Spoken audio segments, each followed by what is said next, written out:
In the last lecture, we have completed some basic information regarding the surface chemistry. Okay, so in the first lecture, हमने adsorption देखा and absorption देखा and sorption देखा, right?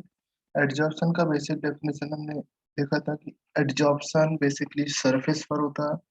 Okay, adsorption आपका surface पर होता है. This is the adsorption phenomena that is people also say that it is a surface phenomena. Okay, फिर आपने एब्जॉर्प्शन देखा एंड फिर आपने सॉर्प्शन देखा. ये बेसिक से इंफॉर्मेशन है जो आपको इस सिलेबस में ज्यादा डिटेल्स में जानना है. वो सिर्फ एब्जॉर्प्शन के बारे में जानना है. इन दोनों के बारे में ज्यादा इंफॉर्मेशन है बट आपको पढ़ना नहीं, एग्जाम में आता नहीं है इसके बारे में. ओके, एब्जॉर्प्शन के बारे में बेसिकली आपको देखना है. तो एब्जॉर्प्शन दो टाइप के होते हैं. एक आपका मैंने बताया था फिजिक्स ऑप्शन होता है और एक आपका केमिस ऑप्शन होता है. टाइप ऑफ एडजॉर्प्शन हमने दो टाइप के, physisorption and chemisorption, जिसको physical adsorption and chemical adsorption देखा था इन द लास्ट लेक्चर. फिर इसका मैकेनिज्म देखा. मैकेनिज्म आपको आइडिया होना चाहिए. बेसिकली मैकेनिज्म आपका किस पे बेस्ड होता है कि जो ये मैकेनिज्म है, इस मैकेनिज्म का कंक्लूजन आपको आइडिया होना चाहिए. मैकेनिज्म मैं फिर से एक्सप्लेन कर दे रहा हूँ यहाँ पे. जो आपका सरफेस का पार्टिकल होता है, सरफेस के पार्टिकल आपका डाउनवर्ड फोर्सेस पे लग रहे होते हैं, जिससे वो आपका स्टेबल नहीं होता है. सरफेस के पार्टिकल्स का, इसको अगर याद करने के लिए आप इस तरीके से बोल सकते हो कि ये आपका बहुत बड़ा नदी है. इसके ऊपर यहाँ पर एक बंदा है, ये डूब रहा होता है तो ये अनस्टेबल है. ओके, ये नीचे वाला बंदा डूब के चला जा चुका होता है तो ये स्टेबल हो चुका है, इसका कोई नहीं, कुछ नहीं करना. ओके, तो इस वाले बंदा ये बचने का ट्राई करेगा तो इधर उधर हाथ फिर चलाएगा. दैट मीन्स वो अभी अनस्टेबल है, उसको स्टेबल होना या तो बाहर निकले या तो बिल्कुल अंदर जाए. ओके, स्टेबिलिटी गेन करने के लिए वो हाथ पैर चलाएगा तो उस गैस के पार्टिकल्स, जो एयर और गैस के पार्टिकल्स होंगे, उनको अपनी तरफ अट्रैक्ट करने की टेंडेंसी रखेगा. तो वो जब गैस के पार्टिकल्स आते हैं तो उनके साथ अट्रैक्शन करके वो एडजॉर्प्शन फिनोमिना होगा और यहाँ पर फोर्स बनाएगा. जैसा ही स्टेबिलिटी इंक्रीज हो जाएगी, उसकी स्टेबल हो जाएगा वो, तो एनर्जी डिक्रीज होगी. एनर्जी डिक्रीज होगी इसका मतलब एनर्जी रिलीज कर रहा है. ओके, तो एनर्जी डिक्रीज होना मीन्स एनर्जी रिलीज करना. एनर्जी रिलीज वो आपका एक्सोथर्मिक प्रोसेस हो गया. तो ये आपको पॉइंट याद करना है कि जो मैकेनिज्म होती है एडजॉर्प्शन ऑलवेज एक्सोथर्मिक होंगे. ओके, नाउ ये हम बात कर रहे हैं physical adsorption. Okay, chemical adsorption की बात नहीं कर रहे. बेसिकली केमिकल एडजॉर्प्शन भी आपके सिलेबस में नहीं है ज्यादा, फिजिकल एडजॉर्प्शन में ज्यादा क्वेश्चन आते हैं. एडजॉर्प्शन एक स्पॉन्टेनियस प्रोसेस है. डेल्टा जी आपका निगेटिव होना चाहिए. ये हमने कुछ कंक्लूजन निकाला था इन द लास्ट लेक्चर.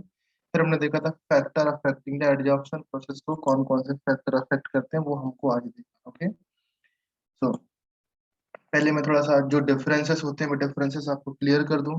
कि फर्स्ट डिफरेंसेस अगर हम बात करूं यहाँ पर, it is caused by inter inter molecular van der Waals forces. सबसे पहले ये आप जानो कि due to physical forces between adsorbate and adsorbent आपका फिजिकल एडजॉर्प्शन होता है. फिजिकल फोर्सेस किसके बीच होते हैं? एडजॉर्बेट एंड एडजॉर्बेंट के बीच में जो फिजिकल फोर्सेस होते हैं उसकी वजह से फिजिकल एडजॉर्प्शन होता है. फिजिकल फोर्सेस कौन कौन से हो सकते हैं? Like van der Waals force. Van der Waals forces भी डिफरेंट डिफरेंट टाइप हो जाएंगे. एलडीएफ हो जाएगा, डाइपोल डाइपोल, हाइड्रोजन बॉन्ड. तो ये आपके वंडरवॉल फोर्सेस में आते हैं. ओके, एंड केमिकल फोर्स में क्या हो जाएंगे? आपके पर्टिकुलर टाइप के बॉन्ड बनेंगे. ओके, नेक्स्ट आपका it is not specific. Specific का बेसिकली मीनिंग ये बोल सकते हैं कि जब ये फोर्स आपके अनस्टेबल होते हैं या फोर्स आपके बहुत ही वीक होते हैं तो कहीं पर इधर पर टच कर रहा है, कहीं पर इधर पर टच कर रहा है, कभी इधर टच कर रहा है. मैं ये बोल रहा हूँ बेसिकली, जैसे कुछ एक सर्टेन पॉइंट ऑफ टाइम पर ये आपका पार्टिकल, गैस का पार्टिकल यहाँ है, फोर्स से बहुत वीक है, थोड़ा बहुत उसको एनर्जी मिलेगी, ये बाहर निकल जाएगा, फिर ये यहाँ पर आ जाएगा. मतलब एक, ये कोई स्पेसिफिक नहीं है. नो स्पेसिफिक फिक्सेशन मींस यहाँ पर कोई स्पेसिफिक पॉइंट पर फिक्स नहीं होता है. गैस का पार्टिकल कहीं पर भी जा सकता है. ये यहाँ पर रहेगा, कुछ देर में निकलने के बाद यहाँ पर आ सकता है, इसलिए यहाँ पर लिखा नॉट स्पेसिफिक. इसका फिक्सेशन फिक्स नहीं होता. मींस हम बोल सकते हैं कि no fixation for adsorbate. Okay, to get adsorb on the adsorbent. ये वैल्यू ये फिक्स नहीं है कि वो यहीं पर एडजॉर्ब होगा या यहीं पर एडजॉर्ब होगा. बट केमिकल एडजॉर्प्शन में आपका फिक्स होता है, हाईली स्पेसिफिक होते हैं. इनका पता है कि हमको इसी के साथ रिएक्शन होगा, ये बॉन्ड यहीं पर ही बनेगा. यहाँ पर पता नहीं रहता आपको. नॉट स्पेसिफिक है, ये आपके स्पेसिफिक है. रिवर्सिबल आपको आइडिया हो गया होगा, इरिवर्सिबल आइडिया हो गया होगा। हीट ऑफ एड्जॉर्प्शन बहुत ही वीक फोर्स है, तो आपकी इतनी हीट लगती है, यहाँ पर आपकी इतनी हीट लगती है। Okay. No appreciable activation activation energy, ये आपके जनरली होते रहते हैं। केमिकल फोर्सेस के लिए आपको एक एक्टिवेशन एनर्जी चाहिए होती है। फॉर एग्जांपल अगर मैं आपको बताऊं, एक केमिकल फोर्सेस के लिए आपने पढ़ा तो नहीं होगा, बट मैं फिर से बताता हूँ कि इस तरीके से चार्ट होता है। जब आप रिएक्शन कराते हो पोटेंशियल एनर्जी वाला, पढ़ा होगा तो अच्छी बात है। ओके। ये आपका रिएक्शन इस तरीके से आगे बढ़ता है, तो स्टार्टिंग में रिएक्टेंट के लिए आपको इतनी एक्टिवेशन एनर्जी देना पड़ता है, इसको बोलते हैं ईए, एक्टिवेशन एनर्जी देना पड़ता है। हम लोग बताएंगे अभी, जब कैटलिस्ट डिस्कस करेंगे तब ये पार्ट फिर से आएगा। तो स्टार्टिंग में एनर्जी देंगे तो यहाँ पर आपका प्रोडक्ट फॉर्म होने लगता है। जैसे प्रोडक्ट फॉर्म होता है तो फिर इसकी एनर्जी डिक्रीज होने लगती है। ओके, तो ये आपका प्रोडक्ट फॉर्म हो गया। तो यहाँ से यहाँ तक हम बोलेंगे ये आपकी एनर्जी होगी। इतना हमको एनर्जी, एक्टिवेशन एनर्जी आपकी ये है, रिएक्शन में आपका इतना एनर्जी, ये पोटेंशियल एनर्जी हो जाएगा। और जो यहाँ से यहाँ तक जो डिफरेंस दिख रहा है आपको, ये एनर्जी वो रिलीज करेगा। स्टार्टिंग में आपने इतनी एनर्जी दी और आप पॉइंट जो प्रोडक्ट है आपका यहाँ पर आया, तो इतनी एनर्जी वो रिलीज करने वाला है। समझ गए ना? तो ये फॉर एग्जाम्पल अगर मैं बोलूँ, जैसे ईपी आपका 10 है, और ई जो आपका एक्टिवेशन एनर्जी है, रिएक्शन एनर्जी आपका कुछ भी -20 ले सकते हैं, जो आपका जैसे इसको एक्टिवेशन एनर्जी बोलते हैं, -20 ले लिया। ओके, तो ये आपका डेल्टा ई आने वाला है। ई पी आपका इतना, delta E is equal to E product minus E reactant. ये आपका आंसर निकल आएगा यहाँ से। E reactant is equal to 20, then 10 - 20 लेते हैं तो आपका -10 आया। ये एक्सोथर्मिक प्रोसेस होता है। ओके, बेसिकली मैं ये बोल रहा हूँ, आपने कोई भी रिएक्शन, जो आपकी केमिकल रिएक्शन होती है, हमको स्टार्टिंग में हीट देना पड़ता है टू एक्टिवेट द प्रोडक्ट, आपको एनर्जी देना पड़ता है। ओके, नाउ फिजिकल एडजॉर्प्शन में ऐसा नहीं होता है, ये आपका फिजिकल। फिर आपका इम्पोर्टेंट पॉइंट था आपका, किधर गया? लिक्विफाइबल गैस वाला पॉइंट किधर गया? दिख नहीं रहा। डिक्रीज विथ इंक्रीज टेम्परेचर, हाँ डिक्रीज होता है बट इंक्रीज इन टेम्परेचर, ये पॉइंट भी आपका इम्पोर्टेंट है। तो बेसिकली मैं ये बोल रहा हूँ कि ये डिफरेंसेस आपके बोर्ड में आने वाले हैं, आप पढ़ लेना, जो पॉइंट में डाउट हो तो बता सकता हूँ। ओके, नाउ अभी मैं आपको बता रहा हूँ factor affecting the extent of adsorption. Extent of adsorption क्या होता है पहले वो समझ लो। एक्सटेंट ऑफ एडजॉर्प्शन एक वर्ड है जिसको हम लोग अलग अलग तरीके से बोलेंगे। For example, at constant temperature, constant temperature पर जो अमाउंट एब्जॉर्ब होता है on the given amount of surface, given amount of absorbent, means let say मैं बोल रहा हूँ आपका दिस इज एक्स है, एक्स क्या है आपका? एड्जॉर्ब्ड है। ओके, एड्जॉर्बेट है, और एम आपका एड्जॉर्बेंट है। ये एक्स आपका इतना अमाउंट एड्जॉर्ब हो रहा है और एम आपका इतने अमाउंट पर। बेसिकली मैं ये बोल रहा हूँ, ये आपका सॉलिड पार्टिकल है और ये आपका गैस पार्टिकल है। तो ये आपकी जो अमाउंट होगा, ये गैस का अमाउंट होगा, ये आपका सॉलिड का अमाउंट होगा। इन दोनों के रेशियो को हम बोलते हैं एक्सटेंट ऑफ एडजॉर्प्शन। ओके, तो इसको भी 2 मिनट रुको, एक्सप्लेन करते हैं। उससे पहले मैं लिख दूं आपको कि कौन कौन से फैक्टर होते हैं जो अफेक्ट करते हैं एक्सटेंट ऑफ एडजॉर्प्शन को। ओके, बेसिकली ये समझो कि एडजॉर्प्शन ज्यादा कब होगा, कम कब होगा, बस ये समझो एडजॉर्प्शन। ओके, तो factors affecting extent of adsorption. Extent of adsorption को हम बोलते हैं X Y M. Okay, X Y M क्या है, ये आप थोड़ा सा वेट करो, आपको एक्सप्लेन कर देंगे 2 मिनट में सारा। Okay, now number one factor होगा इसमें, नंबर वन जो आपको याद करना है, this is important, nature of, किस पे डिपेंड करेगा? नेचर ऑफ एडजॉर्बेंट और एडजॉर्बेंट पर डिपेंड करेगा कि नहीं करेगा?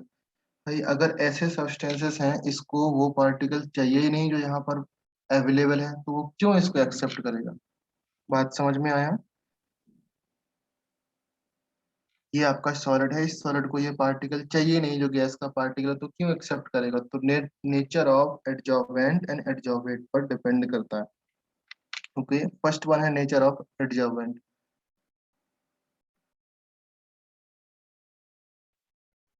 ओके, एडजॉर्बेंट पर डिपेंड करेगा। अगर मैं बात करूं for solid case,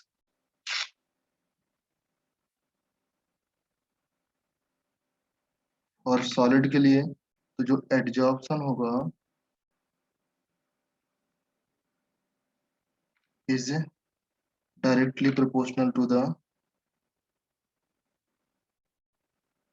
surface area of adsorbent. Okay, ये आप बोल सकते हैं इसको, और अगर डिटेल्स में जाना है तो आप इससे बोल सकते हो, और फ्री वैलेंसी ऑफ सॉलिड। अगर उसके पास, उसको नहीं चाहिए जो चीज, जैसे इलेक्ट्रॉन ही एक्सेप्ट करता है, अगर नहीं चाहिए उसको तो वो नहीं लेगा। ओके, नाउ नेक्स्ट है आपका nature of adsorbate. Second point है आपका nature of adsorbate. Nature of adsorbate, ये आपका थोड़ा सा इंपॉर्टेंट पॉइंट है। Adsorbate means, for example let's say gas ही ले लेते हैं। गैस के लिए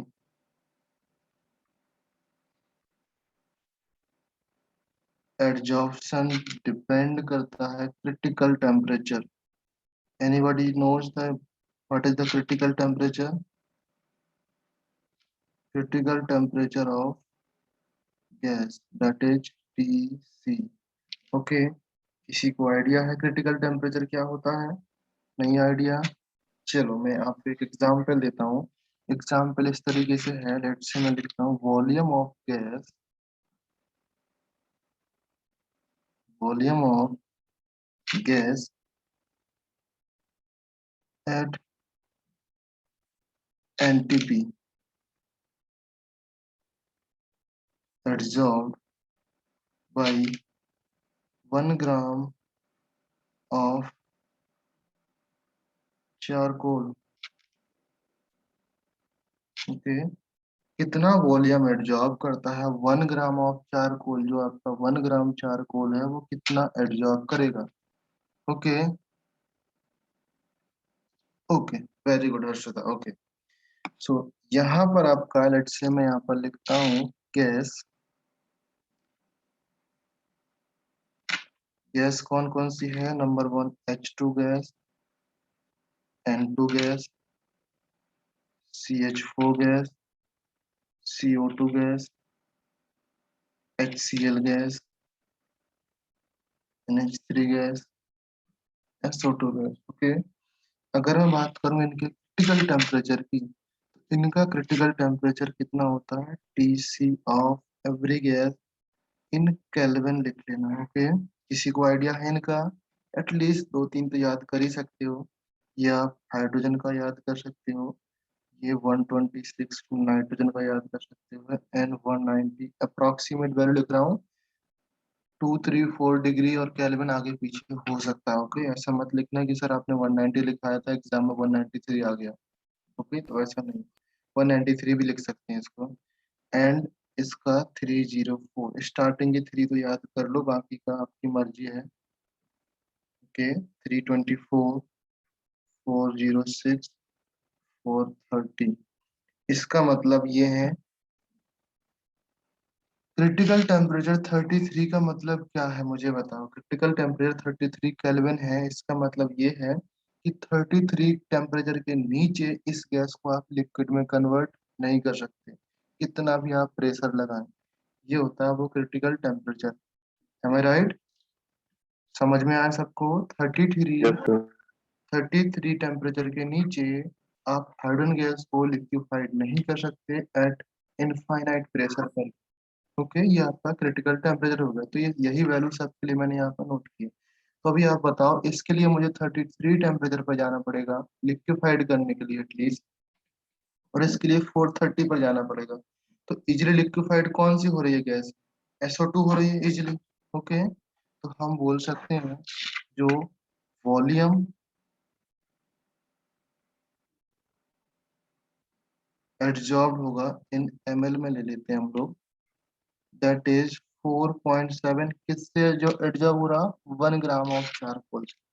वैल्यू याद करने का नहीं, बट आप ट्रेंड से याद रखो कि क्रिटिकल टेम्परेचर से ज्यादा होता है जिसका, ओके, वो उतना जल्दी एड्जॉर्ब हो जाएगा। Okay, 6.2 something, that is 4872181, and that is 380। Okay, no need to remember the value, but आपको क्या याद रखना है? याद ये रखना है क्रिटिकल टेम्परेचर, जो TC की वैल्यू इंक्रीज होती है तो आपका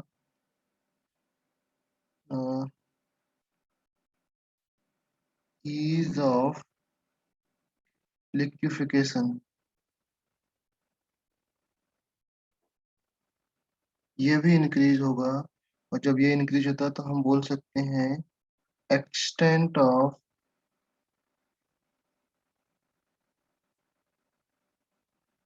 एडजॉर्प्शन इंक्रीजेस। ये तीनों की तीनों चीजें सेम है, इसको याद रख लो। टेम्परेचर भी इंक्रीज हो रहा है, सारा कुछ इंक्रीज हो रहा है, याद हो जाएगा।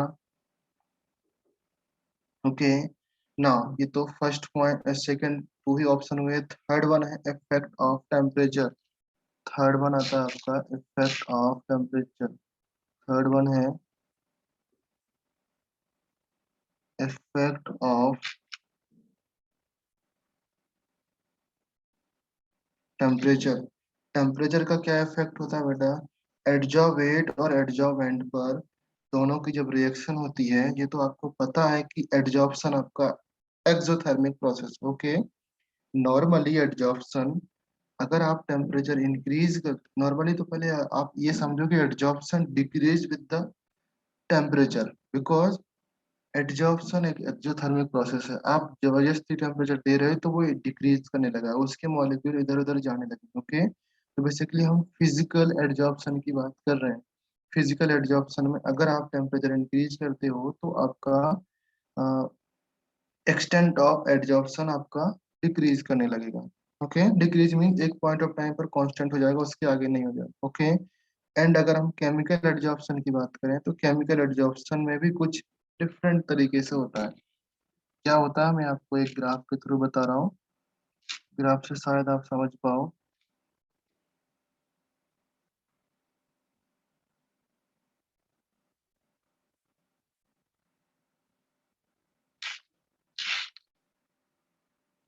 ओके, ये आपका x/m है, and that is T, temperature है। P आपका कांस्टेंट रखा मैंने, प्रेशर आपका कांस्टेंट रखा। टेम्परेचर इंक्रीज करने से एक्सटेंट ऑफ एडजॉर्प्शन डिक्रीज हो रहा है। समझ गए? ये आपका किसके केस में है? याद रखना, फिजिकल एडजॉर्प्शन। ओके, PHY के केस। ओके, केमिकल एडजॉर्प्शन के केस में क्या होगा उसको भी ध्यान से देखो। केमिकल एडजॉर्प्शन के केस में सिंपली ऐसा ही ग्राफ होगा, बट यहाँ पर इस तरीके से, this is x/m, extent of absorption, and this is temperature। Okay, तो बेसिकली अगर इसकी आपको लैंग्वेज लिखना है कि केमिकल एडजॉर्प्शन में फर्स्ट इंक्रीज होता है देन डिक्रीज होगा विद द टेम्परेचर। टेम्परेचर के साथ पहले तो इंक्रीज हो रहा है, यहाँ से देखोगे तो इंक्रीज होने लगेगा, फिर कुछ देर बाद डिक्रीज होता है। क्लियर है? एक्स, एक्स मीन्स वो अमाउंट जो एडजॉर्बेट हो रहा, मीन्स गैस का अमाउंट है बेटा ये एक्स। और एम मीन्स जितने अमाउंट पर वो एडजॉर्ब हो रहा है सॉलिड का, वो एम का अमाउंट है, एक्सटेंट ऑफ एडजॉर्प्शन। अभी आप समझ लो एक्सटेंट ऑफ एडजॉर्प्शन। अच्छा चलो लिख ही लो इसको। ओके, व्हाट इज एक्स और एम, आप एक काम करो इसको लिख लो। ओके, चलो मैं इसको इस पेज में लिखता हूँ। ओके, अगर आपको आइडिया है तो। ओके, यहाँ पर लिख लेना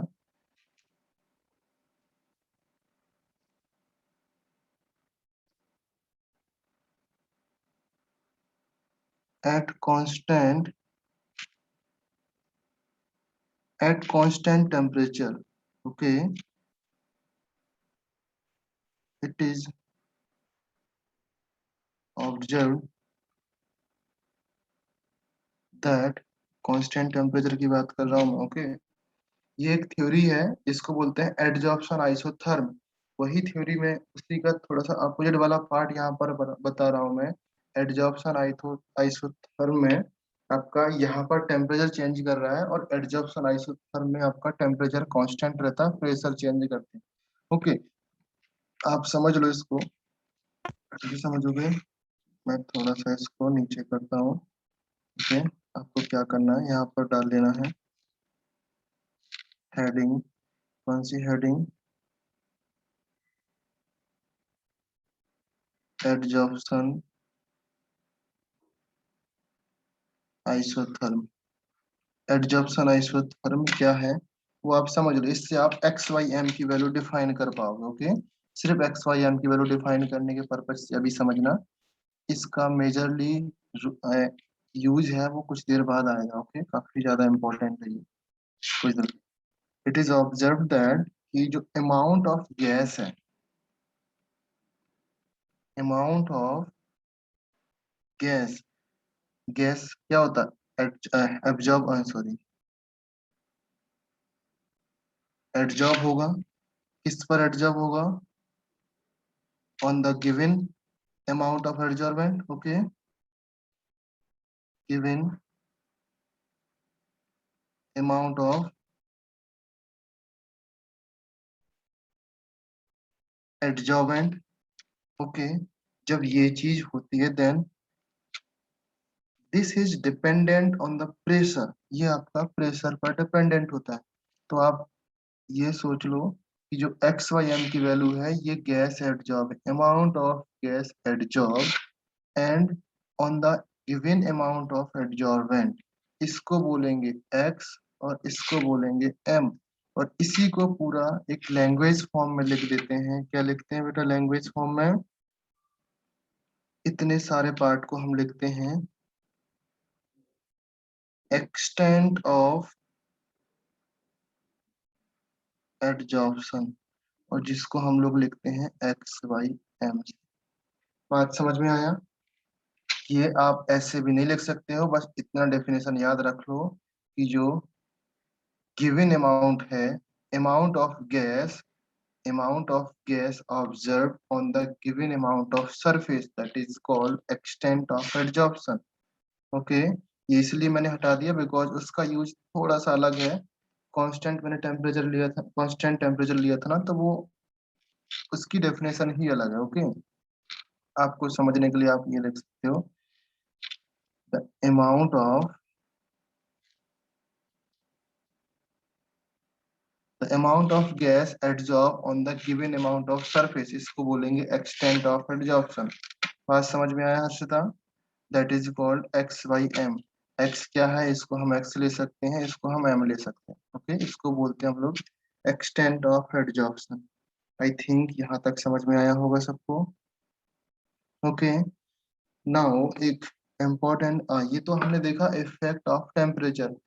टेम्परेचर अगर हम इंक्रीज कर रहे हैं with the constant of pressure, तो टेम्परेचर इंक्रीज करने से एक्सटेंट ऑफ एड्जॉर्प्शन आपका डिक्रीज होता है, कंप्लीटली डिक्रीज होता है in the physical adsorption.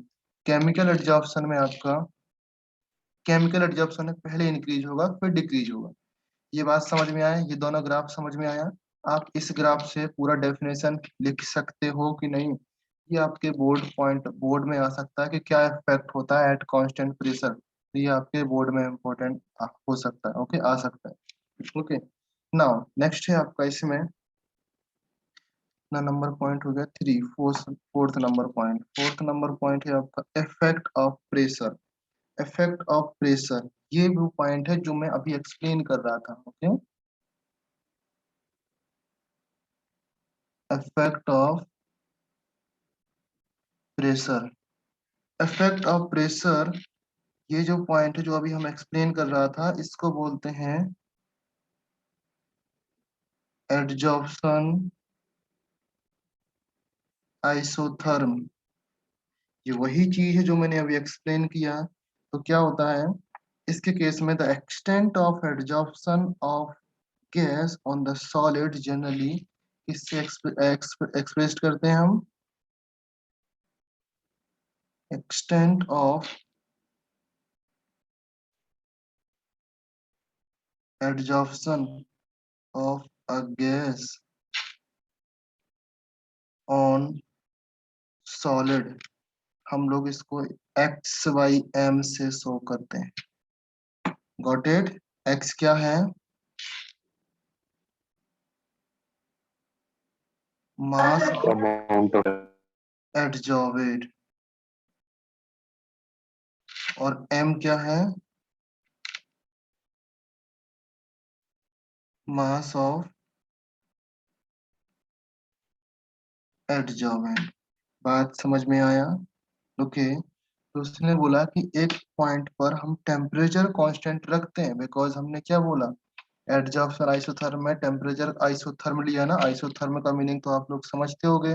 Isotherm means temperature constant रखा। तो जो ग्राफ बनता है वो ग्राफ काफी इंपॉर्टेंट है, इस ग्राफ को आप लोग को याद करना पड़ेगा। क्या ग्राफ है ये? ग्राफ आपका हर पॉइंट ऑफ व्यू से इंपॉर्टेंट है, जेई हो या नीट हो। ओके। तो जो ग्राफ बनता है इस तरीके से कुछ ग्राफ बनेगा। ओके। ये ग्राफ इसलिए बनता है, ये होता है एक्स वाई एम, और ये है आपका प्रेशर। पूरा लिख देता हूँ, प्रेशर पी, ये आपका इस तरीके से इंक्रीज होता है। ये आपका एक्स वाई एम है। बात समझ में आया? आपको इस ग्राफ से दिख रहा होगा कि इस पॉइंट के बाद समवेयर अराउंड प्रेशर आपका फिर कांस्टेंट हो जा रहा है। दिख रहा ना आगे? एक स्ट्रेट लाइन में दिख रहा है, आगे पूरा का पूरा कांस्टेंट हो रहा है ना। So we can say that जो ये पॉइंट होगा दैट इज पी एस, जिसको हम बोलते हैं saturation pressure. P S is equal to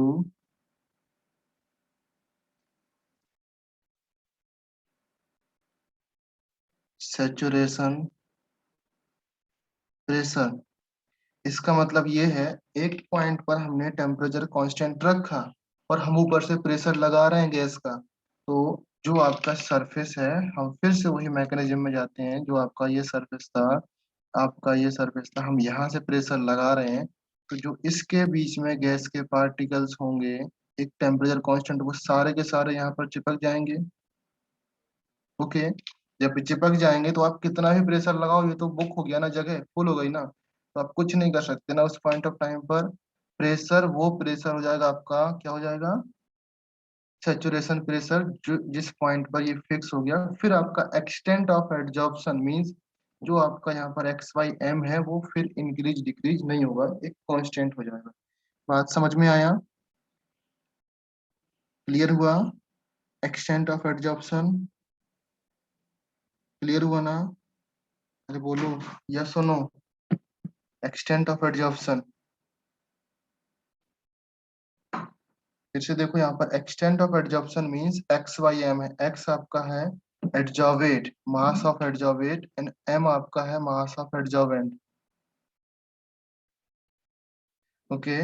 जब इसमें हम इंक्रीज करेंगे प्रेशर, प्रेशर इंक्रीज करेंगे, तो ये आपका मास ऑफ एड्जॉर्वेट है, एंड जो नीचे वाली लेयर है that is mass of एड्जॉर्वेंट।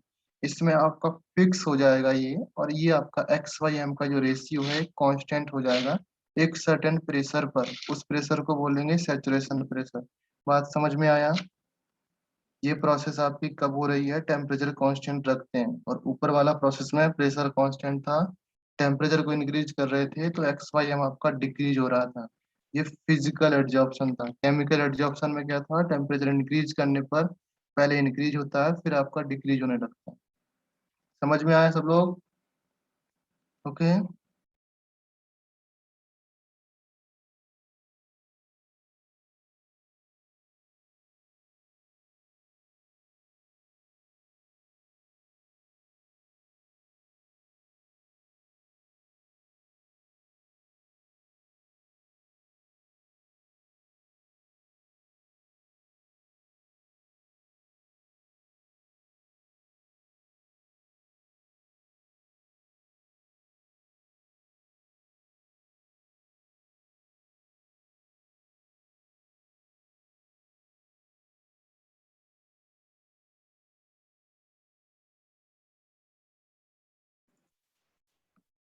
Effect of pressure clear.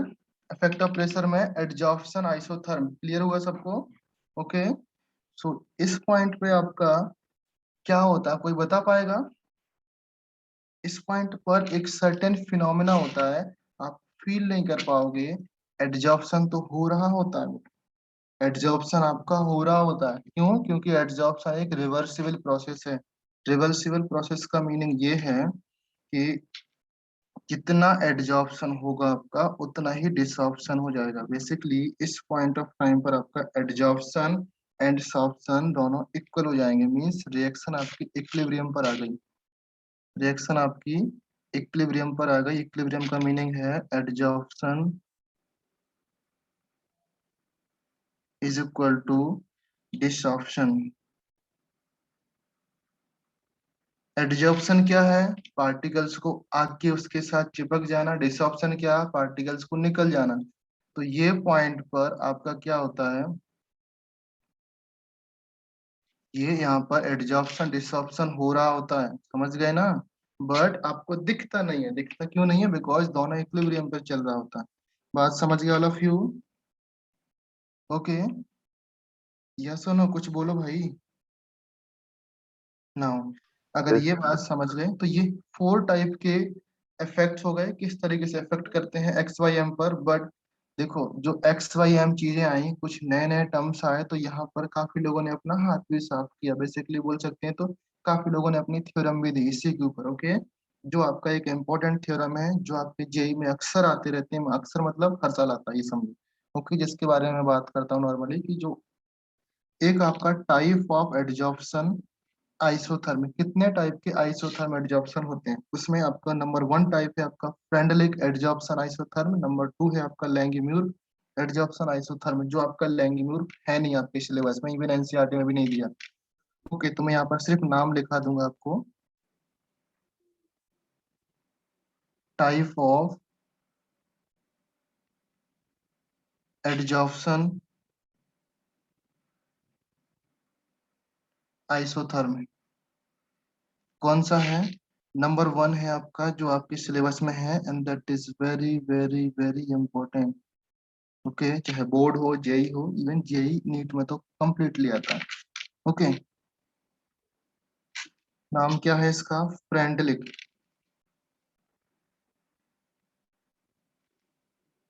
FREUN। फ्रेंडुलिक, जो भी आप प्रोनाउंस कर सकते हो। DLICH, Freundlich adsorption isotherm. बात समझ में आया? ये उसका नाम है, डरने का नहीं इतना बड़ा। This is valid on physical adsorption. Okay. ये बात भी आपको याद रखना है कि हम फिजिकल एडजॉर्प्शन की बात कर रहे हैं यहाँ पर। ओके।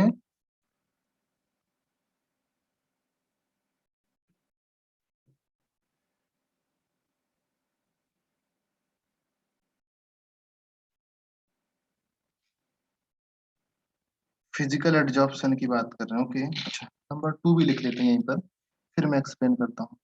नंबर टू है दैट इज लैंगम्यूर। का नाम सुना होगा ना आपने? कहाँ पर सुना? 11th में सुना होगा आई थिंक। 11th में केमिकल बॉन्डिंग चैप्टर में इसने भी कुछ हाथ साफ किया है।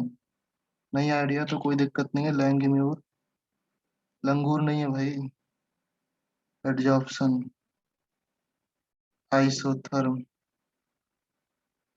ओके। देखो, मैं फिर से बोल रहा हूँ, not in NCERT, I think NCERT में नहीं होगा। ओके, ये भी आप पढ़ लो, नीट वालों के लिए नहीं होगा। इसको मैं एक्सप्लेन करूंगा थोड़ा सा क्या है, बट नीट में नहीं आता। नीट में नहीं है, एनसीईआरटी में नहीं है, तो बोर्ड में भी नहीं आएगा। बट जेई के लिए आपका इम्पोर्टेंट। ओके, जेई एडवांस के लिए आपका इम्पोर्टेंट है। कुछ नहीं, सिर्फ एक फॉर्मूला याद करना है आपको, वो फॉर्मूला। इवन जेई एडवांस के लिए फॉर्मूला पूछता है। फॉर्मूला में टर्म्स क्या होते हैं वो पूछता है, बाकी नहीं, आपको कुछ नहीं पूछता। ओके। तो इसमें देखो, जब ये चीज आई तो फ्रेंडलिक ने सबसे पहले अपना हाथ साफ किया। फ्रेंडलिक ने क्या बोला कि चलो हम देखते हैं इसके लिए इसने क्या बोला। ओके, तो सबसे पहले फ्रेंडलिक ने हाथ साफ किया।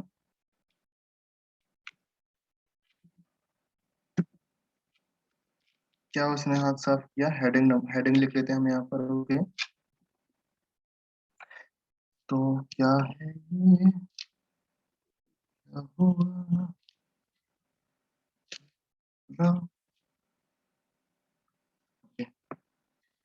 नंबर वन देखो, इसमें इसने फ्रेंड लिखने क्या बोला?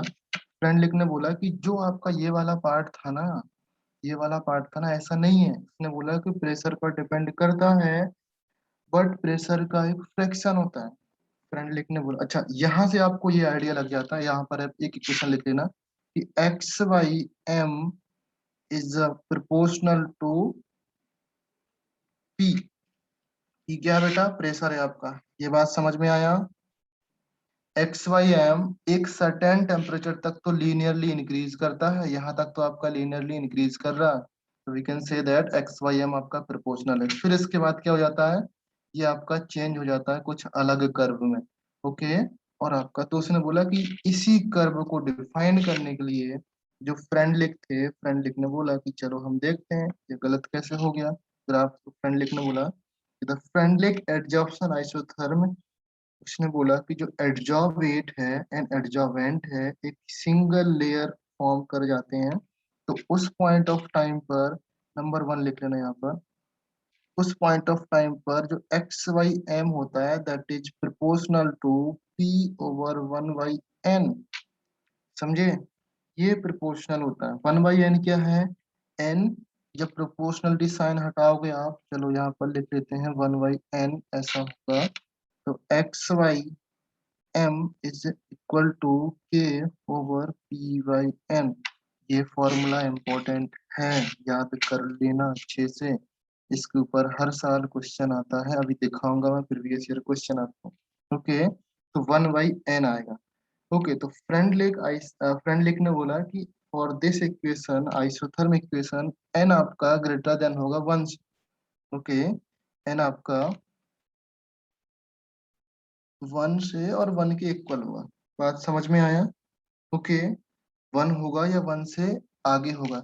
तो हम लोग ये बोल सकते हैं जो वन बाई एन की वैल्यू है आपकी, वन बाई एन की वैल्यू कितनी हो सकती है? Between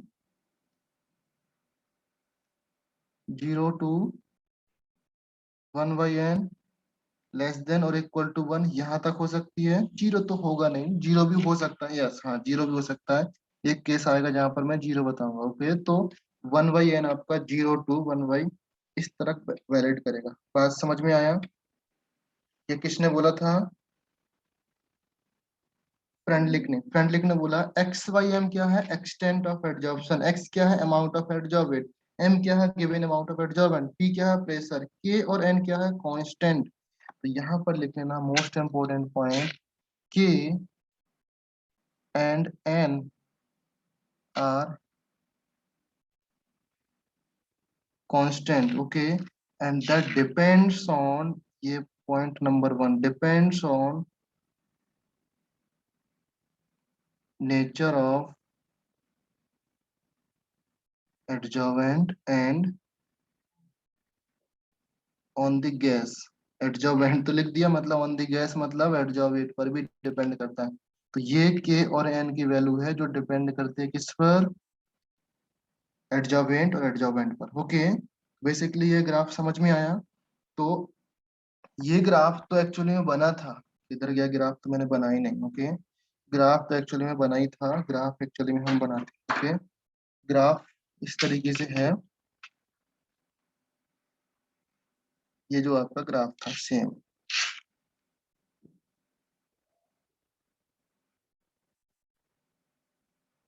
okay, X Y M and pressure. Okay, Freundlich ने बोला अगर हम लोग प्रेशर कांस्टेंट, टेम्परेचर आपका डिक्रीज करते हैं, एक सर्टेन टेम्परेचर पर ग्राफ था ना, ये आइसोथर्म वाला ग्राफ था, राइट? लेट्स से ये 273 पर ग्राफ था आपका। जब टेम्परेचर डिक्रीज करेंगे तो सेम ग्राफ बनेगा, सेम ग्राफ ही बनता है। बट एक सर्टेन, इसको हम अगर आपको टेम्परेचर लेना है, वैल्यू नहीं लेना है, तो T1 ले लो इसको। फिर सेकंड पॉइंट पर यही टेम्परेचर का ग्राफ जो आपका बनने वाला है, सेम ग्राफ बनेगा इसी तरीके से। आपका क्या हो जाएगा, ये ग्राफ हो जाएगा।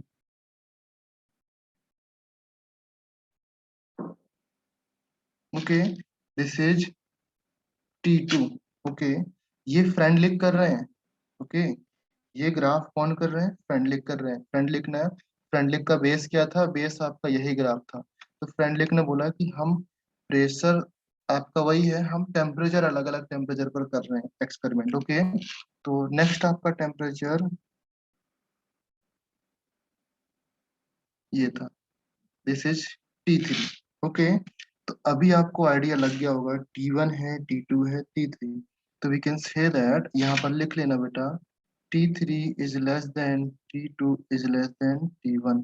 तो क्या आप समझ नहीं पा रहे हो, अगर टेम्परेचर कम रहता है, टेम्परेचर कम रहता है तो एडजॉर्प्शन आपका ज्यादा होता है। बात समझ में आया। टेम्परेचर लेट से मैं बोलता हूँ, टेम्परेचर T3 आपका कम है, अगर आपको, चलो वैल्यू लिख लेते हैं, वैल्यू में आप जल्दी से समझ पाओगे। ओके, लेट से कौन सा कलर ले लेंगे, ब्लू कलर।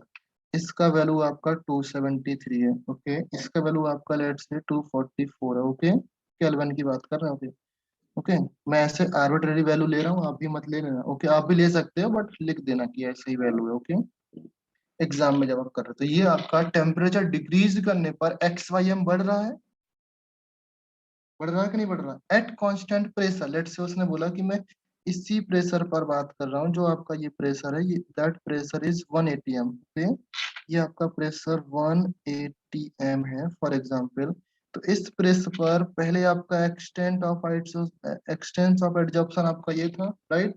फिर इसी प्रेशर पर एक्सटेंट ऑफ एडजॉर्प्शन ये हो जाएगा, इसी पर आपका ये हो जाएगा। तो प्रेशर आपका कांस्टेंट रखते हुए टेम्परेचर को डिक्रीज करते हैं, तो एक्सटेंट ऑफ आइसोथर्म क्या हो रहा है, इंक्रीज हो रहा है। यस और नो। तो हम लिख सकते हैं at constant pressure as temperature decrease X Y M increases. बात समझ में आया। At constant pressure as temperature decrease होता है तो एक्स वाई एम आपका इंक्रीज होता है। ये बात समझ में आया ना, क्लियर है। यस और नो। ये आपका इसका ग्राफ है, तो यही ग्राफ से देखो उसने तीनों चीजें बता दी। एक तो ये ग्राफ उसने डिफाइन कर दिया कि कांस्टेंट प्रेशर पर आपका एक सैचुरेशन। अगर आप देखोगे, सब में देखोगे तो इस पॉइंट ऑफ टाइम पर, लेट से मैं इस पॉइंट के बाद या इस प्रेशर के बाद इसको बोलेंगे PS। सारा ग्राफ एक सैचुरेशन लेवल पे जा रहा है, तो एक सैचुरेशन प्रेशर के बाद एक क्या हो रहा है आपका, यहाँ पर एक्सटेंट ऑफ एडजॉर्प्शन कांस्टेंट हो रहा है। ओके, तो जो आपका ये वाला ग्राफ था कि टेम्परेचर इंक्रीज करने पर एक्सटेंट ऑफ प्रेशर आपका डिक्रीज होता है। बात समझ में आया। टेम्परेचर, आप क्या कर लोगे, इसको थोड़ा सा इधर कर लो। ओके, यहाँ पर क्या करोगे, टेम्परेचर इंक्रीज करने पर एक्सटेंट ऑफ एडजॉर्प्शन डिक्रीजेस। बात समझ में आया कि नहीं। ओके, अगर टेम्परेचर डिक्रीज करेंगे तो ये इंक्रीज होगा, तो ये वाला पॉइंट भी उसने बता दिया। ओके, किसने बताया, फ्रेंड लिखने। ये आपके सिलेबस में है। क्वेश्चन कैसे आते हैं अभी बताता हूं मैं। ओके, ये आपको दिख रहा ना, ये क्वेश्चन दिख रहा ना, X Y M equal to K P power 1/n। Okay, ये आपको दिख रही ना। तो इसमें ले लेते हैं लॉग। आई थिंक बायो वालों को लॉग आता होगा, मैं ऐसा फील कर रहा हूँ कि आना चाहिए, नहीं आता तो फिर थोड़ा सोच लो। जो आपका X Y M is equal to K P power 1/n है, यहाँ पर ले लिया मैंने लॉग। लॉग आप कुछ कोई भी ले सकते हो, नेचुरल लॉग ले सकते हो, लॉग ले सकते हो। तो हम क्या लिखेंगे, ln ले लिया मैंने, ln X Y M. Okay, and that is equal to क्या हो जाएगा, ln के प्लस 1/n ln p आ जाएगा मेरा। इज दैट क्लियर, सबको समझ में आया। यस सुनो, ये पॉइंट बता दो बेटा। नहीं तो फिर ऊपर से जाने वाला आगे की चीजें। ये बात समझ में आया? लॉग लिया मैंने दोनों साइड, एल एन पी, ये एल एन पी लिखा हुआ। बात समझ में आया? लॉग लिया मैंने दोनों साइड, आपका ये बन गया। अगर नहीं समझ में आया तो बेटा फिर गेम खेलना बैठ के पबजी। ओके, नहीं आता तो अभी बता दो, मैसेज कर दो टेक्स्ट बॉक्स में। ओके, ये चैट बॉक्स में। ये आपका क्या हो जाएगा, एल एन, मैंने इस तरफ लॉग लिया इस तरफ लॉग लिया, एल एन के 1/n ln p। ये क्लियर हो गया। नाउ अगर मैं इसको किस टर्म्स में ले लूं, लॉग बेस 10 ले लेते हैं। ओके, अच्छा, अब कुछ जब कभी भी चेंज करना है लॉग ई को इसमें, that is equal to log N, तो क्या हो जाएगा आपका 2.303 होता है ना, कुछ ऐसे ही वैल्यू लॉग 10 में। तो ये मैंने आपके लिए सब्स्टिट्यूशन लिख दिया। किसी को लॉग 10 अच्छा लगता है तो लॉग 10 कर लेना, लॉग एलन अच्छा लगता है तो एलन कर लेना। मेरे को तो एलन ही अच्छा लगता है, आपकी जो मर्जी। ओके, तो मैं एलन में ही कर रहा हूँ। ओके, तो ये आपका बन जाएगा इक्वेशन, जो आपकी काफी इंपॉर्टेंट इक्वेशन है। ओके, एन की वैल्यू क्या हो जाएगी बेटा, 1/n की वैल्यू, 1/n की वैल्यू अभी 0 to 1 है अभी भी, राइट। नाउ इस केस में एक आपका ग्राफ बनता है, that graph is very very very very important. Okay, ये ग्राफ मैंने यहाँ पर देखो, ऑल ऑफ यू देखना ग्राफ यहाँ पर। ओके, ये ग्राफ दिख रहा है सबको? अभी देखो, जिसको नहीं आता मैं बता रहा हूँ, एल एन पी सबको आइडिया होता है, y is equal to M X plus C, idea है या नहीं है? y is equal to M X plus C, idea है या नहीं है? ये किसकी इक्वेशन है? एक स्ट्रेट लाइन की इक्वेशन है। c क्या है, इंटरसेप्ट है। m क्या है, स्लोप है। x क्या है, x एक्सेस है। y क्या है, y एक्सेस है। ये बात सबको समझ में आना चाहिए, अदरवाइज क्वेश्चन नहीं सॉल्व कर पाओगे। 99.99% क्वेश्चन यहीं से आते हैं,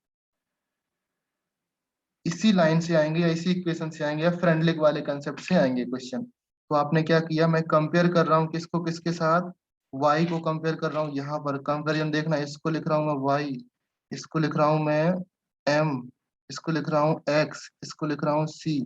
तो y is equal to M X plus C हो जाएगा। Is that clear? सबको समझ में आया होगा, नहीं आया तो फिर क्या कर सकते हैं। तो C आपका कितना है, एल एन के, तो C आपका एल एन के है, तो C पे हम लोग एल एन के इस तरीके से बना सकते हैं। ये आपका ग्राफ बनेगा, that portion is called L N K हो जाएगा, राइट। ये पोर्शन आपका एल एन के हो जाएगा। नाउ अभी जो x एक्सिस है, x एक्सिस क्या हो जाएगा बेटा, L N X Y M आपका x एक्सिस है, एंड y एक्सिस आपका एल एन पी है। ओके, ये आपका एल एन पी जा रहा है, ये आपका एल एन एक्स। तो ये स्लोप कितना हो गया बेटा, स्लोप इसका 1/n। 1/n, very good. Okay, तो स्लोप आप लिखोगे दैट इज 1/n। ये बात समझ में आया सबको? Is that clear? अभी देखो, जब ये चीज समझ में आ गई देन आप लोग काफी कुछ कर सकते हो। चलो पहले इसमें एक दो चीजें और लिख लेते हैं। यहाँ तक तो समझ में आया। इसके n की कुछ वैल्यू का इंटरप्रिटेशन हम निकालते हैं। अगर n की वैल्यू, नंबर 1 लिख लेते हैं, number 1, at low pressure, low pressure, low pressure पर जो n की वैल्यू होती है, that means we can say that 1/n is equal to 1। Okay, low pressure पर ये होता है आपका। ओके, तो in that case x/m is equal to k p⁻1 हो जाएगा। ऑल ऑफ यू ओके, ये चीज समझ में आया? Eight low pressure, low pressure पर ये वैल्यू आपकी होती है, ये आपको लर्न करना पड़ेगा, तो इक्वेशन आपकी आ जाएगी। जब ये इक्वेशन बनेगी, इस इक्वेशन को बोलते हैं फर्स्ट ऑर्डर काइनेटिक इक्वेशन। जब आपका चैप्टर होगा तब आपको समझ में आ जाएगा, अभी के लिए समझ लो। फर्स्ट ऑर्डर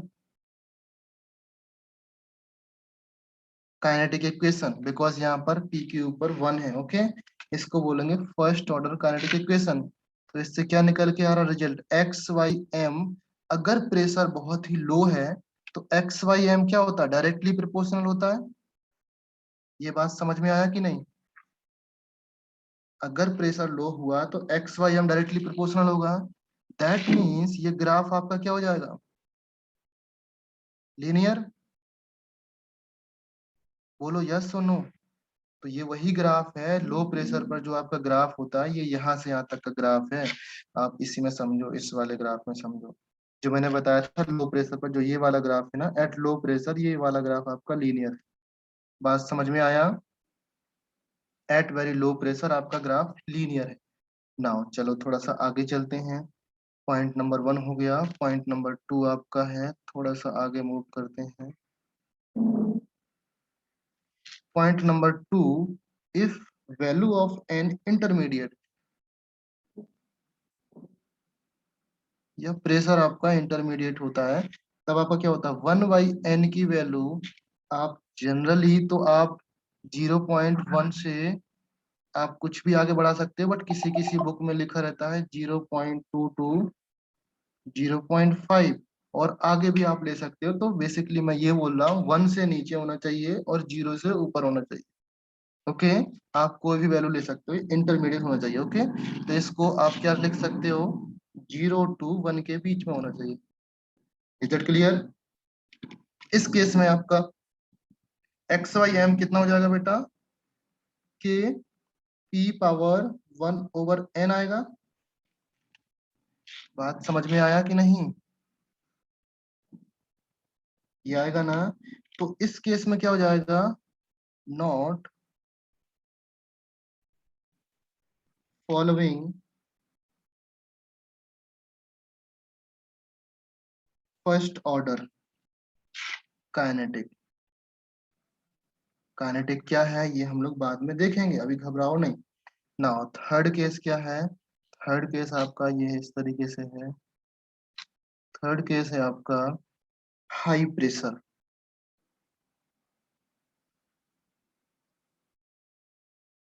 हाई प्रेशर पर क्या होता है, एट हाई प्रेशर 1/n क्या हो जाना चाहिए, 0 हो जाना चाहिए। ओके, इन दैट केस आपका एक्स वाई एम क्या हो जाएगा बेटा,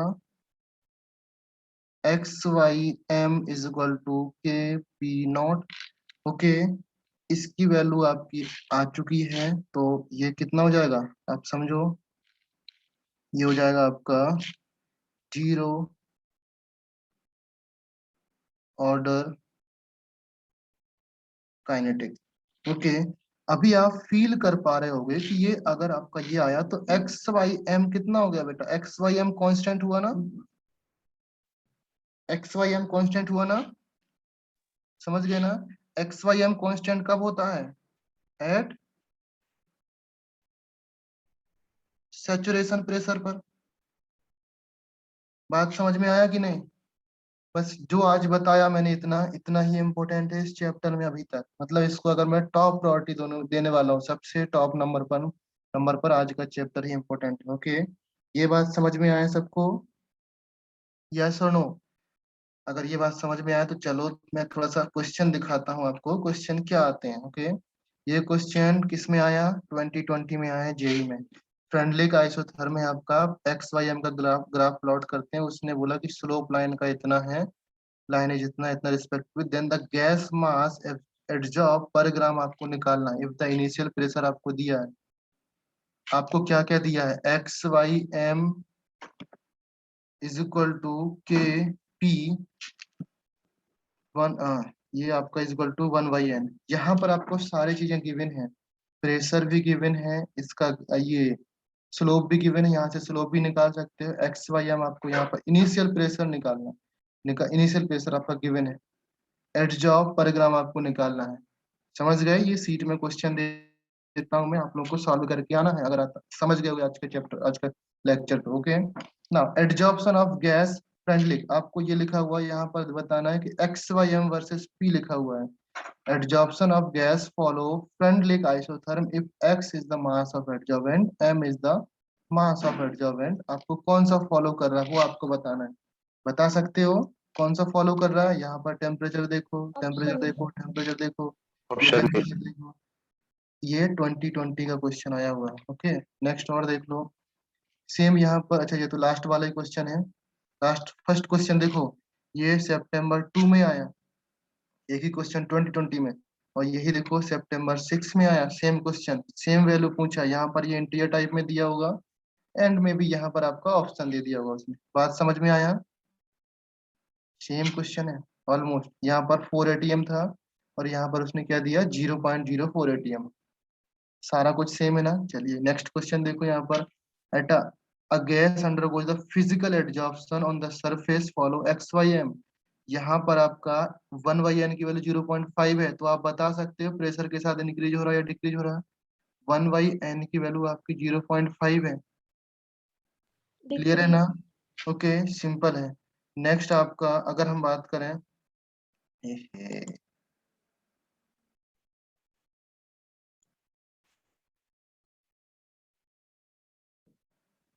ओके तो ये आप कर सकते हो। नेक्स्ट क्वेश्चन, इस क्वेश्चन में क्या पूछा, स्लोप पूछा। पी की पावर, पी में क्या पावर होगा, 2019 में क्वेश्चन है, क्या आएगा आंसर, निकाल पाओगे? स्लोप क्या 230। होता है? जो भी आएगा ऑप्शन आप निकाल पाओगे या नहीं, यस और नो? ये आपके जेई के क्वेश्चन है सारे। ये क्वेश्चन भी आपका 19 में स्लोप पूछा है, ये भी 19 में देखो अप्रैल में आया, ये आपका जनवरी में आया। सिंपल, इतना सिंपल क्वेश्चन आते हैं। ये नीट के भी देख लो बेटा। करेक्ट रिप्रेजेंटिंग फ्रेंडली का जो आपकी इक्वेशन है, करेक्ट रिप्रेजेंटेशन कौन सा है, ये वाला या 2.5 या -5 या ये वाला, कौन सा है? इसमें तो बिल्कुल भी नहीं। ऑप्शन नहीं, ये नीट वालों के लिए एकदम 19 में आया, बिल्कुल सिंपल क्वेश्चन। यहाँ पर देखो फ्रेंडली का आइसोथर्म वैल्यू 1/n, 0 से 1 होता है सारे केस में, 2 to 4 होता है, 1 to क्या है इसमें भाई, आपको सिर्फ ऑप्शन नहीं। ये नीट के नहीं। क्वेश्चन है। ये नीट का 11th का 2011 में क्वेश्चन आया था। ये if x is the adsorbent, m is the this x y m निकालना है, function of t capital T, ये सारी चीजें समझ में आया ना? जो मैंने आज बताया, आज का चैप्टर मोर देन बहुत ज्यादा इंपॉर्टेंट है, मीन्स पूरे चैप्टर की अगर बात करें। ओके, ये बात समझ में आया? तो ये आपका हो गया फ्रेंडलिक आइसोथर्म। ओके, नाउ अभी मैं थोड़ा सा जो लंगूर लैंग्यूम्यूर आइसोथर्म है वो भी मैं एक्सप्लेन कर देता हूँ। एक्सप्लेन क्या करता हूँ मैं, उसके लिए एक काम करता हूँ। क्या करेंगे, क्या करेंगे, चलो इस तरीके से करते हैं।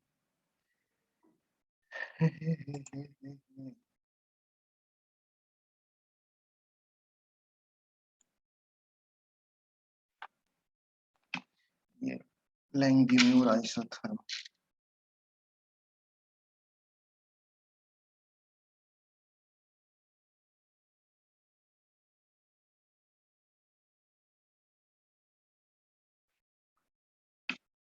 लैंग्यूम्यूर आइसोथर्म है बेटा। इसमें देखो, मैं आपका लिखाने के मूड में बिल्कुल भी नहीं है, बिकॉज एग्जाम में ये आता नहीं है ही नहीं, सिलेबस में तो आएगा नहीं, बट आ सकता है। ओके, अच्छा लगता है इसलिए मैं वो समझा रहा हूँ। इसके मेन मेन पॉइंट में हाईलाइट कर रहा हूँ, वो आपको पढ़ना है। Number 1, on the basis of drawback of Freundlich isotherm. Freundlich isotherm का कौन सा ड्रॉबैक था जिससे लैंग्यूम्यूर ने दिया, that is it fail at high pressure of gas. Okay, ये आपको पढ़ना है। नेक्स्ट, उसने थ्योरी क्या बनाई थी, थ्योरी बनाई थी based on the kinetic theory of gas. Kinetic theory of gas के बेस्ड थ्योरी बना करके उसने अपनी इक्वेशन दी थी।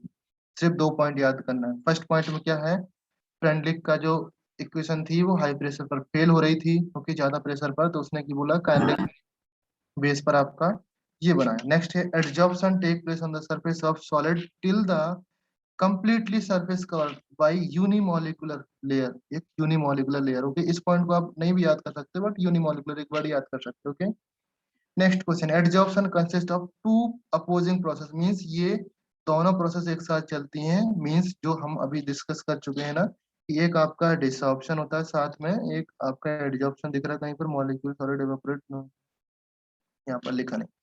एडजॉर्प्शन दोनों प्रोसेस चलती हैं साथ में, एक आपका एडजॉर्प्शन चल रहा होता है, एक डिसऑप्शन चल रहा होता है। ओके, यहाँ पर इवापोरेशन लिखा हुआ है, तो इवापोरेशन डिसऑप्शन का ही पार्ट होता है। ओके, तो ये बोलो कि लैंगीमूर के केस में दोनों प्रोसेस एक साथ चल रही होती हैं, एडजॉर्प्शन भी डिसऑप्शन भी। ओके, फिर ये पॉइंट है आपका, the rate of consideration depend on the uncovered. दुनियादारी लिखा हुआ है यहाँ पर, सिंपली कुछ नहीं करना है। यहाँ पर जब एडजॉर्प्शन इक्विलिब्रियम पर हो जाता है ना, तो वो एज आई स्टॉप हमको देखने लगता है कि रिएक्शन नहीं होती है। एडजॉर्प्शन एट इक्विलिब्रियम पर जो रेट होता है ना, रेट ऑफ कंडेंसेशन और डाइजेशन दोनों इक्वल हो जाते हैं, समझ गए ना।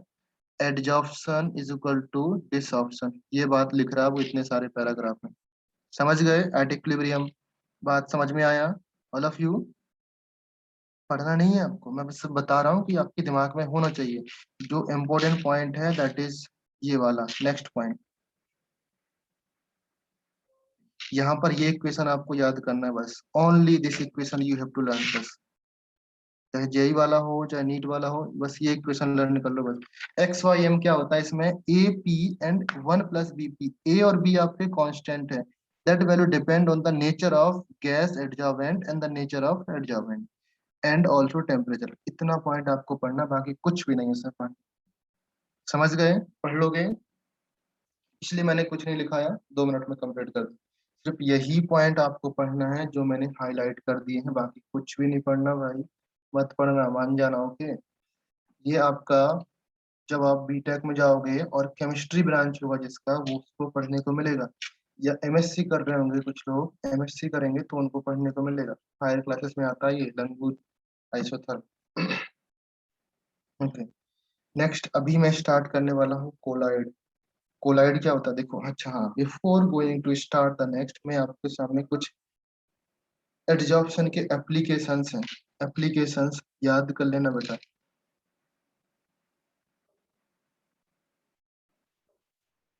आपके एनसीईआरटी में लिखा होगा एप्लीकेशन के लिए यू डायरेक्टली एनसीईआरटी रेफर करो।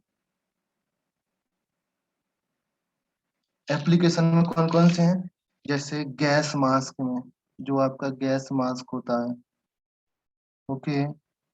फिर आपका क्या बोल सकते हैं, इनर्ट गैस सेपरेट करने के लिए, इनर्ट गैस सेपरेट करने के लिए। ये और भी बहुत सारे आप लिख सकते हो कि कलर्ड सब्सटेंस को सेपरेट करने के लिए, वो भी लिख सकते हैं, ओके। और कौन सा लिख सकते हैं, हम्म, हाँ गैस मास्क हो गया, कलर सब्सटेंस हो गया, वैक्यूम क्रिएट करने के लिए भी हो सकता है, रिमूवल ऑफ कलर भी हो सकता है आपका, क्रोमोटोग्राफी भी हो सकता है, ओके। तो ये आपको एनसीईआरटी से रेफर कर लेना है, okay. Now tell me anybody what is chromatography, chromatograph.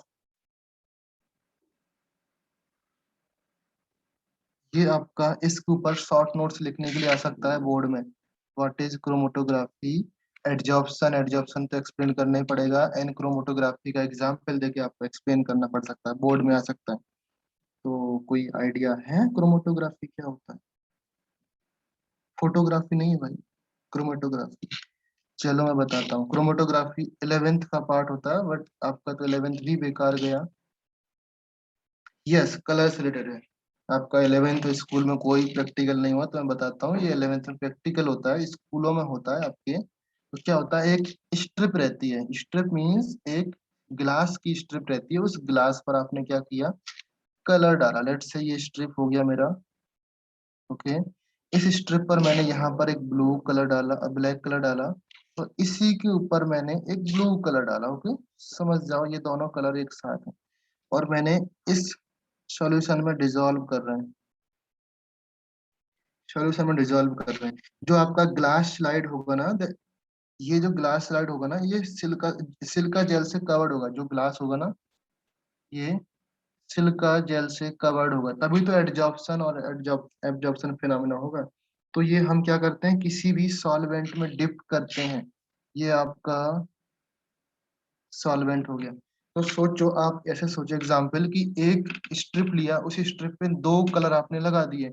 अच्छा, जो इसको सॉल्वेंट को ये कलर अच्छा लगता होगा, तो ये वाला कलर सॉल्वेंट में घुल जाएगा, और ब्लू कलर नहीं घुलेगा। समझ गया मेरी बात को? तो ये जो सिलिका जेल है, सिलिका जेल क्या करेगा, इस ब्लू वाले पार्ट को या ब्लैक वाले पार्ट को, किसी भी एक पार्ट को क्या करेगा, एडजॉर्ब कर लेगा। तो ये ब्लू कलर वाला पूरा पार्ट इसमें एडजॉर्ब हो जाएगा, और ब्लैक कलर वाले पार्ट को ये एडजॉर्ब नहीं करना चाहता, समझे मेरी बात को, ये एडजॉर्ब नहीं करना चाहता, तो ब्लैक कलर वाला पार्ट इसमें घुल जाएगा सॉल्वेंट में आपका। समझ गए ना? तो ये होता है क्रोमेटोग्राफी। एक बार देख लेना कहीं पर, आपको अगर विजुअल मिल जाए किसी एक्सपेरिमेंट के, तो आप समझ पाओगे।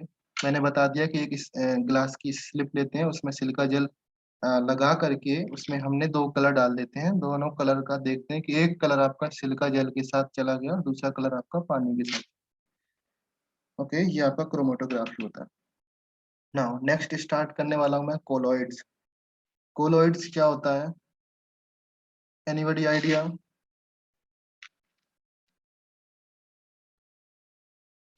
कोलॉइड्स क्या होते हैं, किसी को आइडिया? अच्छा, बिफोर स्टार्टिंग द कोलॉइड्स मैं आपको एक चीज लिखता हूँ। कौन सी चीज लिखते हैं? सॉल्यूशन जानते हो? सॉल्यूशन क्या होता है? Yes, very good Harshada. इससे पहले मैं आपको समझाऊं कोलॉइड्स क्या है, आपको आइडिया होना चाहिए। What is true solution? True solution क्या है? Anybody tell me. True solution है एक होमोजेनियस मिक्सचर या होमोजेनियस सॉल्यूशन, राइट? ये आपका एक होमोजेनियस सॉल्यूशन है ना। इसमें जो सॉल्यूट होते हैं, solute particle dissolve completely, dissolve completely into the solvent,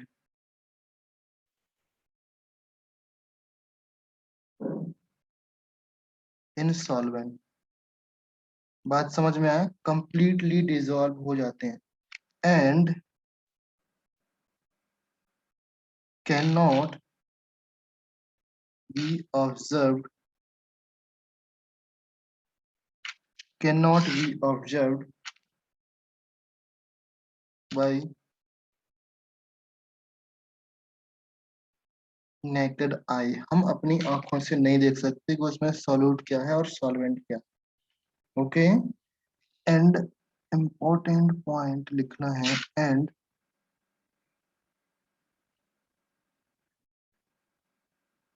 it is so small, the particle is so small that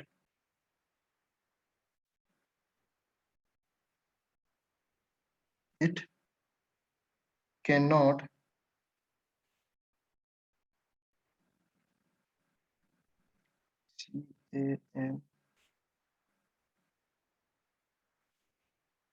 scatter।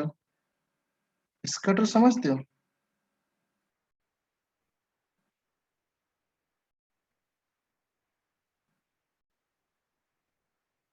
The ray of light, homogeneous mixture में जो कंप्लीटली डिसॉल्व हो जाते हैं।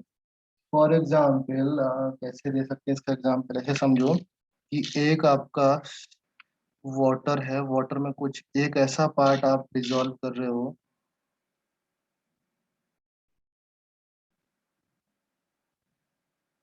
लाइट उल्टा बोल रहे हो बेटा, लाइट पास हो जाती है इस सॉल्यूशन, स्कैटर मींस चली जाती है।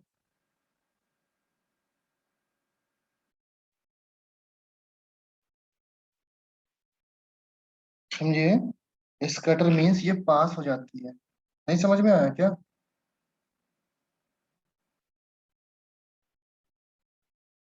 स्कैटर हो जाता है बेटा। बेसिकली जैसे जैसे आपने ये इसमें आपने होमोजेनियस सॉल्यूशन लिया तो यहाँ से लाइट आएगी और लाइट पास हो जाएगी। ओके, मींस इसका कोई भी शैडो नहीं बनने वाला। ओके, जो इसमें सॉल्यूट और सॉल्वेंट के पार्टिकल रहते हैं, बेसिकली हम सॉल्यूट और सॉल्वेंट को हम देख नहीं सकते, अलग कर सकते हैं, वो अलग केस है। हम नॉर्मली अपनी आई से देख नहीं सकते। ओके, नाउ ये हो गया आपका ट्रू सॉल्यूशन का पार्ट, जिसको हम क्रिस्टलॉइड भी बोलते हैं। क्या बोलते हैं? Crystalloid. Okay, now when we talk about एक और पार्ट होता है, दैट इज कॉल्ड सस्पेंशन। मैं इसको इधर से बाई पार्ट कर देता हूँ तो आपको आइडिया लग जाएगा।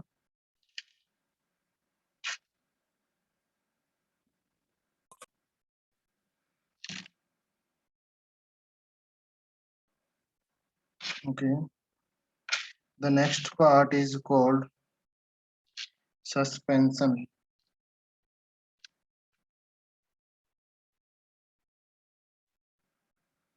सस्पेंशन, सस्पेंशन क्या होता है बेटा? Heterogeneous mixture, right?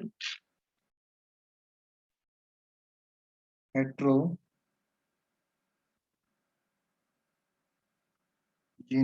मिक्सचर या मिक्सचर सॉल्यूशन कर ले, ये आपका हेट्रोजीनियस मिक्सचर। ओके, इसमें क्या हो गया, व्हेन सब्सटेंस बोल सकते हैं, सब्सटेंस ही बोलते हैं बिकॉज यहाँ पर सॉलिड सॉल्वेंट अलग अलग है। Okay, when a substance is the word suspended, यहाँ पर वर्ड है आपका डिसॉल्व। ओके, यहाँ पर आपका वर्ड है suspended. Okay, suspended into, into जानते हो, the another substances। Okay, and it remain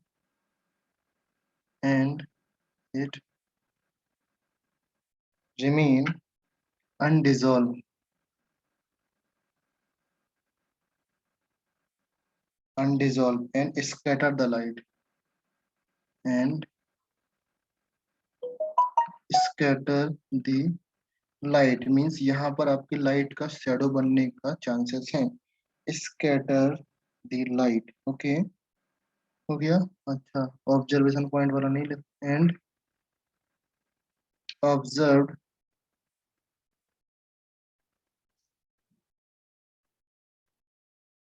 observed by naked. Okay, समझ गए, ये आपका ये वाला पार्ट हो गया। Then what is colloid, colloid आता है बेटा इन बिटवीन देम, इसके बीच में आता है आपका कोलॉइड, COLLOID, कोलॉइड्स बोल सकते हैं। ओके, कोलॉइड्स बोलेंगे। अभी आप चलो, अच्छा मैं बात करता हूँ इसमें पार्टिकल्स की साइज की बात कर लेते हैं हम थोड़ा सा। साइज कितना होता है बेटा, ये बात आप याद रख लो, इसमें आपकी जो साइज होती है वो लेस देन 1 नैनोमीटर होती है, जो पार्टिकल की साइज होती है, जो आप देख नहीं सकते, मतलब लाइट से ही पास हो जाते हैं। ओके, तो लेस देन 1 नैनोमीटर साइज होती है इनकी, जो आपके ट्रू सॉल्यूशन होते हैं। और इस केस में जो साइज होती है that is more than 1000 nanometre. यहाँ पर जो साइज है वो more than 1000 nanometre. Okay, that means इतने साइज होने की वजह से उसका वेट भी हो जाएगा, तो वो आपके नीचे सेडिमेंट हो जाएंगे। Okay, these particle will sediment। Okay, नीचे बैठ जाएंगे। ओके ना, अच्छा हमने बात किया 1 नैनोमीटर की, 1 नैनोमीटर से कम होना चाहिए, ये बात किया हमने 1000 नैनोमीटर से ज्यादा की। तो इन बिटवीन यहाँ पर जो साइज हो जाएगी वो 1 नैनोमीटर टू 1000 नैनोमीटर की बात चलेगा। बात समझ में आया कि नहीं आया, जो यहाँ पर साइज होगा that between 1 nanometre to 1000 nanometre. Is that clear, जो आपके कोलाइड्स की साइज होने वाली है that is 1 nanometre to 1000 nanometre के बिटवीन होने वाली। समझ गए, ये किसका साइज है बेटा, पार्टिकल साइज, जो आपके पार्टिकल्स हैं उनका साइज है। ओके, ऐसा नहीं है कि किसी के अगर पे। ओके, तो यहाँ पर जब उसका पार्टिकल का साइज है, पार्टिकल के साइज बहुत ज्यादा है, तो वी कैन से दैट ये आपका एक हेट्रोजीनियस मिक्सचर होगा, बोल सकते हैं ना, हेट्रोजीनियस सॉल्यूशन या मिक्सचर बोल सकते हैं। बात समझ में आया, नहीं आया तो समझ लो, कोलाइड्स आपके हेट्रोजीनियस मिक्सचर होते हैं। तो अब सुनो मेरी बात, यहाँ पर हमने डिसॉल्व वर्ड यूज कर लिया, यहाँ पर आपने सस्पेंडेड वर्ड यूज किया, तो कोई एक ऐसा वर्ड यूज करना पड़ेगा। सस्पेंडेड करते हैं तो इसका मतलब नीचे सस्पेंड हो जाना, मतलब नीचे बैठ जाना, सेडिमेंट हो जाना। डिसॉल्व मतलब कंप्लीटली डिसॉल्व हो जाना, तो एक नया वर्ड हम यहाँ पर यूज करेंगे दैट इज कॉल्ड, कोई बता पाएगा, when a substance is The word used is called dispersed. Dispersed into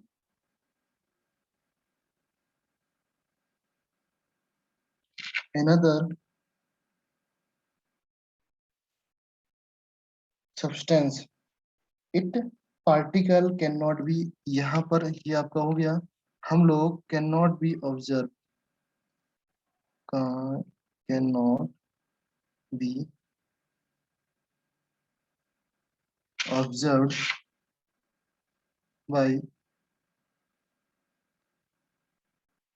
naked eye बोल सकते हैं, okay, but it can scatter the light. ये ऑब्जर्व नहीं किया जा सकता, but it can scatter the light. It can scatter the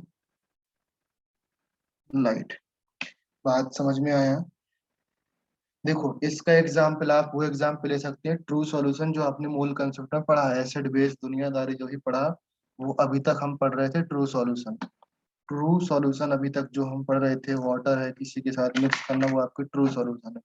suspension और suspended solution कौन से होते हैं? लाइक हमने सैंड पार्टिकल्स वाटर में मिक्स कर दिए, जो आपकी बालू या बाली होती है, रेती होती है, उसको वाटर में मिक्स कर दिए, वो आपके सैंड पार्टिकल वाटर में कंप्लीटली मिक्स नहीं होने वाले, वो आपके सस्पेंड हो जाएंगे. जब तक आप स्टर स्टर करते रहोगे तब तक तो घूमते रहेंगे, फिर बाद में सस्पेंड हो जाएंगे. तो ये सस्पेंशन का एग्जाम्पल हो गया. कोलाइड्स का एग्जाम्पल क्या होगा? अगर आप फील करो, जो मार्केट से हम लोग लाइक कोई सिरप वगैरह लेके आते हैं ना, मैंने सिरप का एग्जाम्पल दिया था कुछ बच्चों को, जो सिरप वगैरह लेके आते हैं ना, तो सिरप के बीच में कुछ पार्टिकल्स होंगे, तभी तो वो सिरप बनेगा. या तो एक सॉल्वेंट होगा और एक सॉल्यूट होगा, तो उन सॉल्वेंट और सॉल्यूट के पार्टिकल्स का जो साइज होगा इन बिटवीन दिस होगा. तो वो क्या होते हैं, जब कुछ देर के लिए तो कंप्लीटली डिस्पर्स्ड रहते हैं, मीन्स आपको दिखते नहीं है जब आप उसको शेक करते हो. जब शेक नहीं करते हैं, कुछ दिन कुछ देर के बाद आप रखे रहते हैं, रखे रहते हैं, रखे रहते हैं उनको, तो वो नीचे सस्पेंडेड हो जाते हैं पार्टिकल्स, ओके. तो मतलब सॉल्वेंट पार्ट अलग देखेगा, सॉलिड पार्ट अलग देखेगा. ये केस आपका किसके लिए होता है? कोलाइड्स के लिए होगा. समझ गए बात को? क्लियर है? ओके. सो देखो, कोलाइड्स का सबसे इंपॉर्टेंट पॉइंट है हेट्रोजीनियस मिक्सचर है आपका, ये पॉइंट याद रखना, okay. Now in the next class हम लोग क्लासिफिकेशन देखने वाले हैं कि क्लासिफिकेशन किस किस टाइप के होते हैं, classification, okay. Classification of colloids next class में देखेंगे. इससे कोई मतलब नहीं है हमारा, मैं फिर से बता रहा हूँ, इस पार्ट से आपका कोई मतलब नहीं है. अभी ट्रू सॉल्यूशन आप पढ़ चुके हो, ये आपके सिलेबस में है, बट बाद में थोड़ा सा है, मतलब इसी चैप्टर में पढ़ेंगे थोड़ा सा, मतलब जितना यहाँ लिखा है इतना ही और होगा. सिंपली अभी हम फोकस करने वाले हैं कोलाइड्स में. तो कोलाइड्स के क्या क्या पार्ट होते हैं, किस तरीके से होते हैं, कैसे कैसे बनते हैं कोलाइड्स, किस तरीके से क्लासिफाई करते हैं, उसके लिए हम लोग नेक्स्ट क्लास में देखें. क्लियर है? बात समझ में आया सब लोग? ओके. तो जो मोस्ट इंपोर्टेंट थ्योरी आपको जो बताया मैंने, फ्रेंड लिंक वाला बताया, फ्रेंड लिंक को छोड़ के नहीं जाने का. क्लियर है? Okay. So shall we stop here? Stop करें? बोलो यस सुनो. इस पार्ट को मैं इसलिए स्टॉप कर रहा हूँ बिकॉज ये पार्ट आप रिवीजन करो, ये वाला पोर्शन, इससे न्यूमेरिकल आपके आ सकते हैं इस चैप्टर में. तो न्यूमेरिकल के लिए मैंने यहाँ पर लास्ट में आपके पीछे नीचे लगा दिया न्यूमेरिकल के लिए, ये कुछ न्यूमेरिकल लगा दिए, लास्ट ईयर के क्वेश्चन है सारे के सारे, इसको आप देख लो, सॉल्व कर लो, ओके. नीट वाले बच्चे के लिए मैंने 2 क्वेश्चन लगाए, 3 क्वेश्चन लगाए, फिर जेई वालों के लिए लगाए. जेई एडवांस का एक भी क्वेश्चन नहीं, सारे जेई मेंस वाले, ओके. नीट में भी इसी लेवल के क्वेश्चन आते हैं, ओके. तो ये मत समझो कि जेई का टफ होगा, नीट का टफ होगा, सारे सेम है, इसी सेम लेवल के क्वेश्चन है. तो आप लोग इनको सॉल्व करो.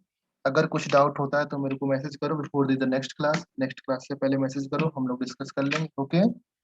और आपका पीडीएफ नोट्स रेडी होने को है, ओके. तो मैं 2 या 3 दिन में आपको, या 1 दिन में सेंड करने वाला हूँ. तो मोस्ट ऑफ द थ्योरी आपकी पीडीएफ नोट से मिल जाएगी, ओके. तो वहां से आप देख सकते. ओके, सो बाय बाय एवरीवन.